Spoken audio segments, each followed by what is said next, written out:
तो नमस्कार दोस्तों, स्वागत है आपका मेरे आज के यूट्यूब ब्लॉग में। आज के ब्लॉग में आपके लिए लेकर आए हैं सावन सोमवार की बहुत ही सुंदर सी कथा। अगर आपको कथा पसंद आए तो प्लीज वीडियो को फुल वॉच करते हुए चैनल को सब्सक्राइब करना ना भूलें। तो चलिए शुरू करते हैं। बोलिए श्री भगवान की जय। तो बात एक समय की है कि किसी नगर में एक श्याम और राधा नाम के पति और पत्नी दोनों साथ में रहते थे। रहते रहते उनके शादी को कई वर्ष बीत गए तो उनके कोई संतान न हुई। संतान ना होने के कारण उनके जो मोहल्ले की औरतें हैं, पड़ोस की औरतें हैं, वो उनको दिन-रात चलते जो राधा थी उनकी पत्नी उनको ताने मारती थी। तो इस बात से राधा बहुत दुखी होती थी। वो कहती थी कि हे भगवान, वो भगवान के सामने मत्था टेक के बोलती थी, भगवान तुमने मुझे ये खुशी से वंचित क्यों रखा? तुमने मुझे ये संतान सुख की प्राप्ति का सुख क्यों नहीं दिया? तो इस तरह से वो भगवान से शिकायत उसको रहती थी। वो उसके कोई संतान नहीं है और लोग आस-पास के लोग उसको बांझ कह के पुकारते थे। इस तरह से वो बहुत ही दुखी रहती थी।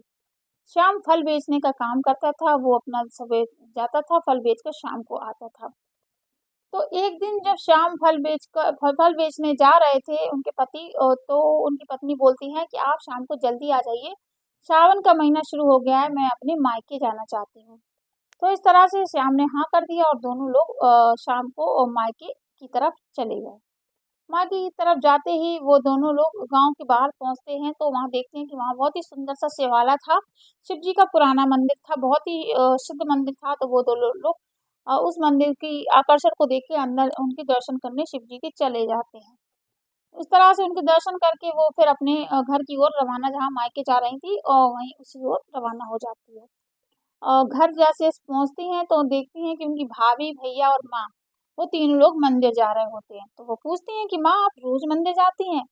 माँ बोलती हैं कि हाँ, मैं सावन के पूरे महीने मंदिर जाती हूँ, उसी के बाद उनका अभिषेक करती हूँ, उसी के बाद घर आकर अपना जो है दिनचर्या चालू करती हूँ, खाना-पीना जो है वो घर आके ग्रहण करती हूँ। तो उनकी वो जो पत्नी होती है, मतलब कि उनकी जो माँ की जो बेटी होती है राधा, तो राधा कहती है कि माँ चलिए मैं भी चलती हूँ आपके साथ और मैं भी आपके साथ शिव जी के दर्शन कर लूँगी। तभी माँ बताती हैं कि सावन के सोमवार जो हैं शुरू होने वाले हैं तो इसीलिए मेरी जो बहू है वो व्रत भी रहेगी। तो जो राधा थी उसने पूछा कि भाभी ये कैसे व्रत होते हैं? तो जैसे भाभी ने बताया कि ये शिव जी के व्रत होते हैं इनमें पूरे भक्ति भाव से पूजा की जाती है। 4-5 महीने में जितने भी सोमवार होते हैं उनकी पूजा अर्चना करके ही भक्ति भाव से करेंगे, तो शिव जी उनकी मनोकामना को ज़रूर ही पूर्ण करते हैं। उनका शिव जी का जो है वो कभी खाली नहीं जाता है, उनका आशीर्वाद हमेशा भक्तों पर होता है। तो जैसे ही राधा ने की ये बात सुनी तो उन्होंने कहा कि भाभी मुझे भी इसकी विधि बता दीजिए, मैं भी सोमवार के व्रत रखूँगी। तो उन दोनों ने सोमवार के व्रत रखने का निश्चय कर लिया। तो इस तरह से वो दोनों लोग सोमवार के व्रत को शुरू करने लगे। पहले सोमवार जाते हैं, दूसरे सोमवार जाते हैं और तीसरे सोमवार जाते हैं। जाते-जाते कई समय जब बीत जाता है तो ऊपर बैठी जो माँ गौरी गौरी पार्वती होती हैं, वो अपने शिव जी से बोलती हैं कि शिव जी अब तो आपके भक्तों ने बहुत ही निश्चल भाव से आपकी पूजा करी है, भक्ति भाव से पूजा करी है। तो इस बार उनकी जो है झोली को खुशियों से भर देना चाहिए। आप उनको जो मनोकामना है वो पूर्ण करने का आशीर्वाद दे दीजिए। तो शिव जी भी विचार करते हैं और वो कहते हैं कि मैं इन भक्तों की परीक्षा ले लेता हूँ, उसके बाद मैं निर्णय तक पहुँचता हूँ। तो शिव जी उन दोनों भक्तों की परीक्षा लेने का निर्णय करके नारद जी होते हैं जो उनको नीचे भेजकर उनकी परीक्षा लेने के लिए बात करते हैं। तो नारद जी नीचे साधु के भेष में उनके सामने प्रकट हो जाते हैं और जैसे कि वो मंदिर जाते हैं तो मंदिर के सामने ही आके नारद जी खड़े हो जाते हैं। तो जैसे ही वो लोग आते हैं श्याम और राधा, तो नारद जी उनको रोक लेते हैं, कहते हैं कि तुम लोग कहाँ जा रहे हो? उस पाखंडी के पास जाकर तुम्हें कुछ भी नहीं मिलेगा। वो तो पत्थर की मूर्ति है, वो तो पर्वत पे रहने वाला बाघंबर है, उसके पास तो कुछ भी नहीं है। तुम मेरे साथ चलो, मैं तुम्हारी समस्या का समाधान कर दूँगा। जो पति-पत्नी थे, श्याम और राधा थे, वो उनको देख के, जादू को देख के चकित हो गए कि इनको तो हमारी जो सब योजना है, जो हमारी मनोकामनाएँ सारे सबका ज्ञान है, तो इनको ऐसे कैसे पता चला? वो लोग थोड़े से चकित हो जाते हैं और वो वहीं पर रुक कर दोनों लोग आपस में सोचने लगते हैं कि क्या किया जाए, क्या ना किया जाए। फिर दोनों सोचने के बाद फिर वो साधु होते हैं, नारद जी होते हैं, उनको उन दोनों लोगों को लालच देते हैं कि तुम मेरे साथ चलो, मैं तुम्हारी जो मनोकामना है, बच्चा की जो है गोदी है मैं भरूँगा, मैं तुम्हारी गोद को पूरा करने में तुम्हारी मदद करूँगा, मैं तुम्हारी मनोकामना पूरी करने में तुम्हारा साथ दूँगा, तुम्हें आशीर्वाद दूँगा, ऐसा फल दूँगा जिससे तुम्हारी जो मनोकामना है वो पूर्ण हो जाएगी। वो इतने लालच देते हैं, लेकिन श्याम और राधा जो होते हैं वो अपनी बात पे अडिग रहते हैं और इस तरह से वो लोग उनसे क्षमा माँगते हुए आगे मंदिर की ओर बढ़ जाते हैं।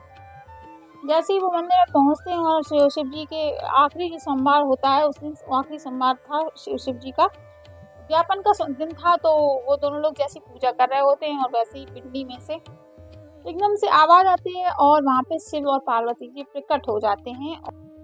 जैसे ही शिव जी उस शिवलिंग से प्रकट होते हैं, तो वो बोलते हैं कि मैं तुम्हारी भक्ति से, तुम्हारी श्रद्धा भाव से खुश होता हूँ और तुम्हें आशीर्वाद देता हूँ कि तुम्हारे साल के अंदर गोद जो है वो सोनी गोद जो हरी हो जाएगी और तुम्हें एक बेटे की पुत्र रत्न की प्राप्ति होगी। और इस तरह से वो 2 लोग जैसे ही शिव जी की ये बात को सुनते हैं, तो वो लोग भावुक हो जाते हैं, उनकी आँखों से अश्रु चलने लगते हैं।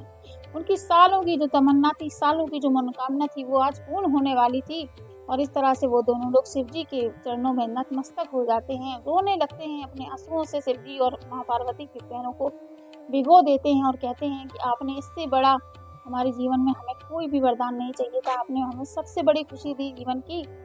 शिव जी, हम इस जन्म में आपका ये कर्ज कभी नहीं उतार पाएँगे और आप लोग हमारी इस मनोकामना को पूर्ण करके हम लोग को कृतज्ञ कर दिया है। और इस तरह से दोनों लोग भावविक हो जाते हैं और तभी वहाँ शिव जी और पार्वती जो होते हैं वहाँ भावहीन हो जाते हैं, लुप्त हो जाते हैं और दोनों लोग उनको ढूँढने लगते हैं, वो कहीं भी नहीं नज़र आते हैं। उनके जो सोमवार के व्रत थे, उनके जो सावन के सोमवार के व्रत थे, वो सफल हो गए थे। शिव जी ने उनको आशीर्वाद दे दिया था, इस तरह से उनके जो रोंगटे थे वो खड़े हो गए थे और वो लोग खुशी-खुशी अपने घर जाते हैं। राधा 9 महीने के बाद एक सुंदर पुत्र की प्राप्ति होती है, राधा को पुत्र रत्न की प्राप्ति होती है। बहुत ही सुंदर उनका जो वो बच्चा होता है वो बहुत ही सुंदर होता है और उसका नाम वो भोला रखते हैं। और इसी तरह से वो भोला जो होता है वो शिव जी का बहुत बड़ा भक्त होता है, शिव जी के मंदिर में जाकर वो पुजारी हो जाता है। इस तरह से तीनों लोग खुशी-खुशी अपने जीवन को बिताने लगते हैं और राधा के जो दाग लगा था कि वो उसके वो कभी माँ नहीं बन सकती, वो दाग हमेशा के लिए मिट गया था।